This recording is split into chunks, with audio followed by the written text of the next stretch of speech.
Today we're going to take a look at this Nendoroid and find out if it's better than the Figma version. I can already tell you it is, because that thing falls apart. And if you want to watch that review, I'll link to it at the end of this one. This is Marcille. Dungeons and Dragons that are delicious. No, delicious and dragons. Oh my god. Delicious. Oh! You know what? Let's move on. Sliding it out of the box, there is something inside. I've had a Nendoroid before, and that was the SpongeBob, and that was better than the Super 7 one. It's a solid figure. In here, you get some how-tos, which is cool, and a great way to learn Japanese, except for, you know, you gotta be able to read Japanese to learn how to read Japanese. What? There is a sleeve in this thing, and it is a very simple brick pattern. So let's move on. Oh, I guess they sell alternate types of stands out there. That's pretty fun, so you don't see it. And then on the back is that, so let's get rid of it. What Nendoroid has figured out is that we care about expressions.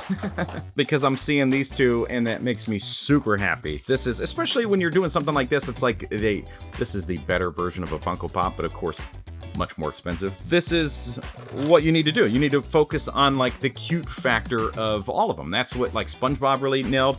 Also, I'm gonna say right now, even though I don't have it, the best Nendoroid figure to ever exist is Toothless from How to Train Your Dragon. Stuff like this, it's easy, way easier to avoid when you're just shopping online, because I can just go, no, I'm good.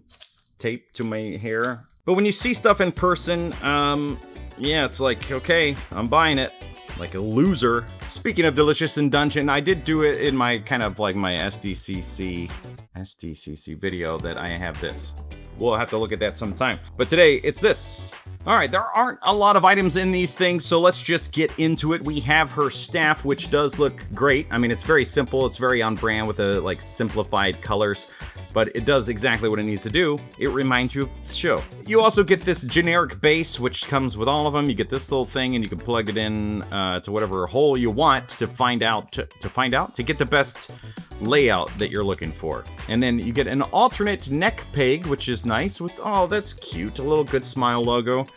And then what do we want to talk about here? We got this arm, which is bent because by default it's a straight arm, and then it's a grippy hand, so you can take her staff, and there you go.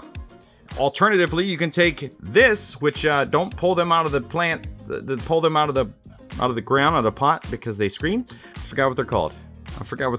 They're even in Harry Potter. How did I forget what this is called? Anyway, that's fantastic. What a great accessory, and something that the Figma should have considered.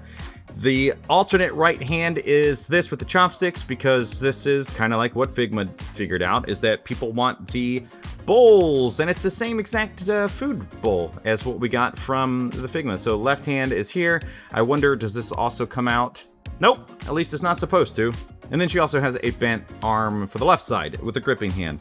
So on by default, just these kind of standard open palm hands, straight arms. This looks fantastic. I am very much a fan of the design. Now, this is a very particular type of thing to collect. It's definitely not for everybody, probably. And this is one of those things where, like, while I enjoy it, it's very fun to mess around with it. It's accurate to the show. It's also like just so adorable that I'm like, well, probably won't keep it. You know what I mean? Because the alternative is buying everybody, and right now I only think they make 3 figures, and I don't want to do that. As far as articulation, let's look at this head. So she doesn't have the cut piece in the hair to articulate, but that's okay. As small as it is, you just have this rotation back here. It does come off very easily, and then that's it. So very, very simple. The arms actually have more than I thought they would, considering her design, but oh, it's actually not a lot. So they just swivel, they swivel here, and then the hands swivel. So they actually don't even lift up. So that's different, but I guess it does what it needs to do. The waist, which can also come apart, which, I don't know, I guess that's fine.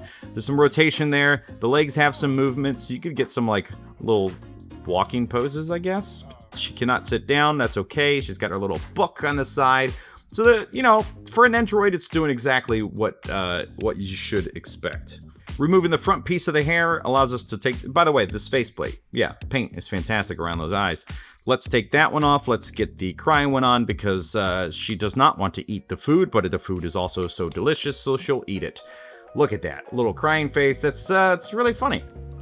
Looks great, and let's move on. There we go. Now that is some character accurate look. This is fantastic. Like the sweat coming off, the angry brows. This is awesome. Which one would I keep on there by default? I don't know. Because if she's got the food in her hand, that one just kind of looks the best. This one, the angry, is pretty fantastic. So let's pop an arm off. Papa arm. There's not a lot of room to get this staff in her hand and with the bent elbows, so maybe that's not ideal. Maybe it's a straight arm with the staff is best. I think one of the most fun things about this is like how modular it is. It's like, it's not really an action figure, but there's so many swappable parts that you can really have fun with it. And there we go. So it gives you a little bit more room. Still not a ton, but I would recommend that if you're gonna go with the staff. There we go. I mean, this is super fun. It's a great little design. It's very, very simple. Not a lot to do, but you know, they give you some variety even with the limitations. So is there a lot to do? I guess so. Did I just contradict myself? Yeah, very simple, very fun. You know, if this is the style that you're into, I recommend it. Again, it's just a fun, better version of a Funko, because they don't look goofy, but yeah, expensive. Well, there you have it, folks. Is it better than the Figma, though? Yeah. Spoiler, I said that at the beginning. Well, how's it a spoiler if it's at the end? The Figma one is just too loose and falls apart. I love this show, though, and it looks great. It just falls apart so easily. Yeah, it's kind of a bummer, but I'm gonna keep buying those. I'm part of the problem, folks. Anyway, if you enjoyed this and you want to see the Figma one get reviewed, then click the top link there. Thank you so much for watching. We'll see you next time.